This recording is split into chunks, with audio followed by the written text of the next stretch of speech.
Hi friends, నేను మీ Rajeshwari. Welcome to Vadinamma channel. Vadinamma ఛానల్లో ఇవాల్టి స్పెషల్ మెంతాకు రైస్. మెంతాకుని ఎప్పుడు పప్పే కాకుండా ఇలా అప్పుడప్పుడు రైస్ చేసుకోండి ఫ్రెండ్స్. మెంతాకుతో రైస్ చాలా బాగుంటుందండి, చాలా హెల్దీ కూడా.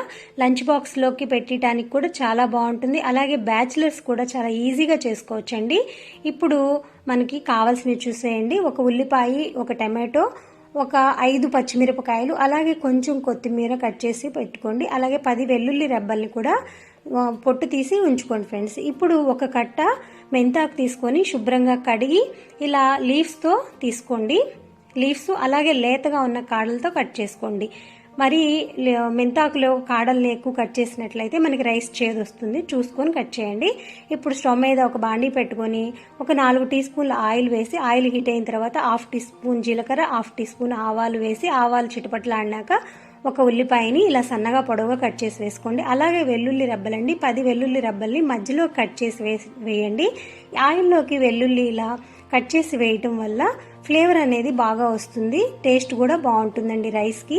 మనకి వెల్లుల్లి, ఉల్లిపాయ ఇలా ఫ్రై అయిన తర్వాత ఒక 50% బాగా ఫ్రై అయిన తర్వాత 5 లేక 6 పచ్చిమిరపకాయలు మీ కారానికి తగినట్లు వేసుకోండి.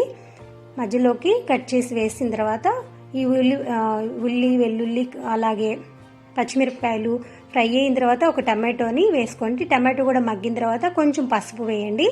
పసుపు వేసిన తర్వాత మొత్తం కలిపేసి మనం ముందుగా కట్ చేసుకున్న మెంతాకును కూడా వేసేసి ఇది 80% బాగా ఫ్రై అవ్వనివ్వండి, ఇలా మగ్గిపోవాలండి. ఇప్పుడు మనము ఇందులోకి రైస్కి సరిపడినంత ఉప్పు వేసుకోండి. అలాగే 1 టీ స్పూను ధనియాల పొడి, 1/2 టీ స్పూన్ జీరా పౌడర్, ఫ్రైడ్ జీరా పౌడర్ అండి. జీలకర్రని ఫ్రై చేసి మిక్సీకి పట్టుకొని మనకి ఒక ఎయిర్ టైట్ బాక్స్లో పెట్టుకున్నామంటే ఇలాంటి రైస్ ఐటమ్స్లోకి అంతా బాగుంటుందండి. మనం ఉప్పు వేసిన తర్వాత కూడా మనకి ఆకులో ఉండే వాటరు రిలీజ్ అవుతుంది. ఈ వాటర్ అంతా మగ్గిపోయే వరకు మొత్తం ఆకులో నుంచి వాటర్ వచ్చేసిన తర్వాత ఆ వాటర్ అంతా ఇంకిపోయే వరకు ఫ్రై చేసుకోండి. తర్వాత మీరు ఉడకబెట్టుకున్న రైస్ని, చల్లార్చిన రైస్ని వేసుకోండి. ఉడకబెట్టి చల్లార్చిన రైస్, బాస్మతి రైస్ అయినా పర్వాలేదు, మామూలు రైస్ అయినా పర్వాలేదండి.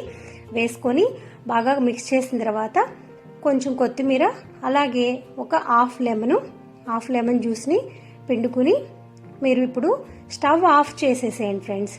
లెమన్ జ్యూస్ పిండిన తర్వాత స్టవ్ ఆఫ్ చేసేసి మనము మిక్స్ చేసుకోవాలి, లేదంటే చేదొస్తుంది రైసు. ఇలా మొత్తము మిక్స్ చేసేసుకొని ఇంకా సర్వ్ చేసుకోవటమేనండి. వేడివేడిగా చాలా సూపర్గా ఉంటుంది. దీనిలోకి ఏమి కాంబినేషన్ లేకపోయినా బాగుంటుంది, లేదంటే రైతా అయినా సర్వ్ చేసుకోండి ఫ్రెండ్స్. అంతే ఫ్రెండ్స్, ఎంతో టేస్టీ అయినా మెంతాకు రైస్ రెడీ అయిపోయింది. మీరు ఒకసారి ఈ విధంగా ట్రై చేస్తారా? ట్రై చేసి మీకు ఎలా కుదిరిందో కామెంట్ చేయడం మర్చిపోవద్దండి. అలాగే ఈ వీడియో నచ్చినట్లయితే లైక్ చేయండి, షేర్ చేయండి, సబ్స్క్రైబ్ చేయడం అస్సలు మర్చిపోవద్దు ఫ్రెండ్స్. బాయ్ ఫ్రెండ్స్, నమస్తే. మరొక వీడియోలో కలుసుకుందాం.